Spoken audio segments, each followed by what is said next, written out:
এই যে আমার দুধের শিশু কি তুলে দেবো ওর মুখে? আমার বৃদ্ধ শ্বশুর মশাই আছেন, হার্টের পেশেন্ট, কি ওষুধ দেবো ওনাদেরকে আমরা না। দিদি, সুপ্রিম কোর্ট সবার কাছে আমার হাত জোর করে আমি একটাই রিকোয়েস্ট করছি, যদি কিচ্ছু না করতে পারবেন স্বেচ্ছা মৃত্যুর আমাদেরকে রায়দান দিন। আমাদের আর কোনো আছে একটাই কোশ্চেন করতে চাই যে আমাদের অপরাধটা কি, কেন আমাদেরকে বলির পাঠা করা হচ্ছে? আমাদের দুধের শিশু আছে, ওদেরকে আমাদের যদি হাজব্যান্ডের হোক, কারোর আবার নিজের চাকরি আছে, যদি বেতন বন্ধ করে দেওয়া হয় কি খাবো আমরা? আচ্ছা, উনি একবার আমাদের পথে নেমে দেখুন তো আমাদের সাথে, ওনার সমস্ত ব্যাংক অ্যাকাউন্ট থেকে সবকিছু সিজ করা হোক, ওনার যা আছে স্থাবর অস্থাবর সম্পত্তি, তারপর দেখুক কি মনে হয়। এই যে আমার দুধের শিশু কি তুলে দেবো ওর মুখে? আমার বৃদ্ধ শ্বশুর মশাই আছেন, হার্টের পেশেন্ট, কি ওষুধ দেবো ওনাদেরকে আমরা এই সন্তানদেরকে কিভাবে পড়াশোনা শেখাবো, রুম রেন্ট কিভাবে দেবো ওনার কাছে? এগুলোই কোশ্চেন, কোথায় যাবো আমরা? আচ্ছা, 6 বছর আগে এনারা ছিলেন একা, এবার আমাদের জীবনটা ওনাদের সাথে জোড়া হয়েছে। ওনারা চাকরি পেয়েছেন, সংসার জীবন করেছেন। এই দুধের শিশুকে তুলে দেখুন, একবার দেখেন আমার সন্তানকে কি খাওয়াবো? আমার সন্তানের মতন আবার হাজার হাজার সন্তান আছে, কি খাবে?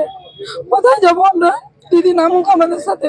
আর হ্যাঁ, 7 তারিখে দিদি কোনো প্রলোভনে কেউ পা দেবেন না। দিদি আমাদের নিয়ে খেলা খেলছেন, কত খেলা খেলতে চান দেখি আমরা, কেউ শুনবো না দিদির কথা, কেউ মানবো না।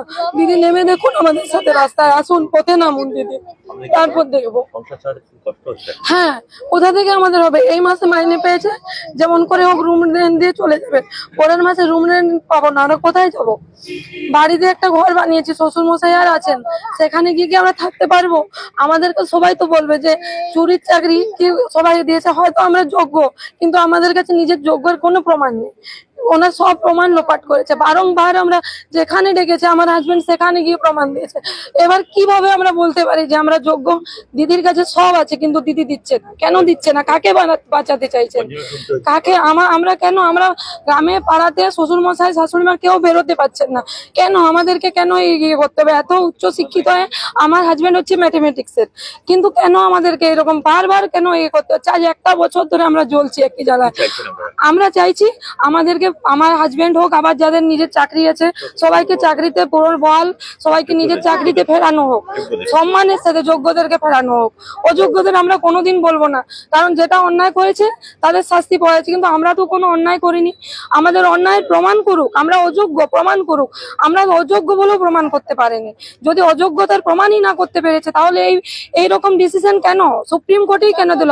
আর যদি কিচ্ছু না করতে পারবে আমাদেরকে স্বেচ্ছা মৃত্যুর রায়দান দেওয়া হোক, তাছাড়া আমরা কিচ্ছু চাই না। দিদি, সুপ্রিম কোর্ট সবার কাছে আমার হাত জোর করে আমি একটাই রিকোয়েস্ট করছি, যদি কিচ্ছু না করতে পারবেন স্বেচ্ছা মৃত্যুর আমাদেরকে রায়দান দিন। আমাদের আর কোনো আইয়ে নেই, আমরা কোথায় যাব? আপনার কাছে গিয়ে বসলেও আপনি আমাদেরকে পুলিশের দিয়ে করে লাঠি চার্জ করে আমাদেরকে মারবেন, ঠিক আছে?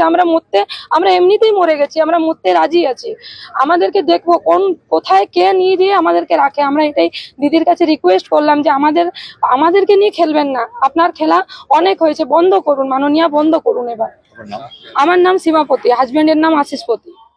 আমরা 2016 সালের রিক্রুটের মাধ্যমে যেভাবে ফর্ম ফিল আপ করেছি, ফর্ম ফিল আপের পর আমরা অ্যাডমিট পেয়েছি, অ্যাডমিটের পর আমরা পরীক্ষা দিয়েছি, এবং পরীক্ষার পর আমাদের ভাইবা হিসেবে পেয়েছি ডকুমেন্ট ভেরিফিকেশনে। এই প্রসেসিংয়ে গিয়ে আমরা শেষ পর্যন্ত এমপ্যানেল হয়ে চাকরি করছি। ফার্স্ট এমপ্যানেল, ফার্স্ট কাউন্সিলিংয়ে হয়ে আমরা চাকরি করছি যোগ্যতার ভিত্তিতে আজ 7 বছর। আজ হঠাৎ এসে আমাদের এই কাজ থেকে আমরা বিচ্যুত হচ্ছি কেন? এর জবাব কে চাইবে? আমাদের যে পরিবার আছে তাদেরকে কে রক্ষা করবে? আমাদের স্যালারি যে স্টপ হয়ে যাবে এর দায় কে নেবে? আচ্ছা, যে সংবিধানের যে রুলস অনুযায়ী আমাদের এই প্যানেল ক্যান্সেল হলো, article 14 and article 16, close door tender. আচ্ছা, ক্লোজ ডোর টেন্ডার এখানে মহামান্য বিচারপতি চন্দ্রচূড় মহাশয়ের সময়ও এই প্রশ্ন করা হয়েছিল, তখন বলা হয়েছিল যে ওটা স্বচ্ছতা গুছিয়ে রাখার জন্য আমরা ক্লোজ ডোর টেন্ডার করতেই পারি সুপ্রিম কোর্টের আইন মতে। সেই আর্টিকেল বলে কেন এই প্যানেলকে ক্যান্সেল করা হলো? পরবর্তী আমাদের পদক্ষেপ মাননীয় মুখ্যমন্ত্রীর কাছে একটাই অনুরোধ এবং এসএসসি চেয়ারম্যানের কাছে একটাই অনুরোধ, এই আর্টিকেল দুটিকে যাতে খারিজ করা যায়, যাতে ওনারা এই আর্টিকেলের ভিত্তিতে উপযুক্ত যুক্তি খাড়া করতে পারেন এবং সেই নিয়ে এবং আমাদের যোগ্যর দুটো লিস্ট আলাদা করে যাতে রিভিউ পিটিশন করে এবং যোগ্যদেরকে যাতে চাকরিতে পুনর্বহাল করা যায়, এই জাজমেন্টকে রেকটিফাই করা যায়, এটাই আমাদের কাতর অনুরোধ।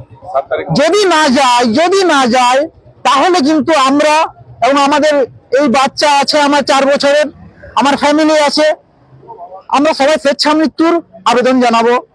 প্রথমে মাননীয়ার কাছে, তারপর রাষ্ট্রপতির কাছে, প্রধানমন্ত্রীর কাছে, যত যা দপ্তর আছে আমরা স্বেচ্ছা মৃত্যুর কাছে আবেদন জানাবো। মুখ্যমন্ত্রী ডেকেছে, সেখানে যাবেন আপনারা? অবশ্যই যাব।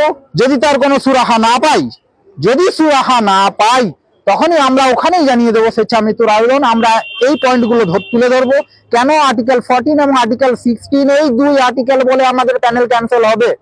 Close door tender actual supreme আইন মতে বৈধ, আমরা এটা লুকিয়ে রাখতেই পারি স্বচ্ছতার জন্য, সেটা সুপ্রিম কোর্ট বলেছে, সেটা কেন বলবে না।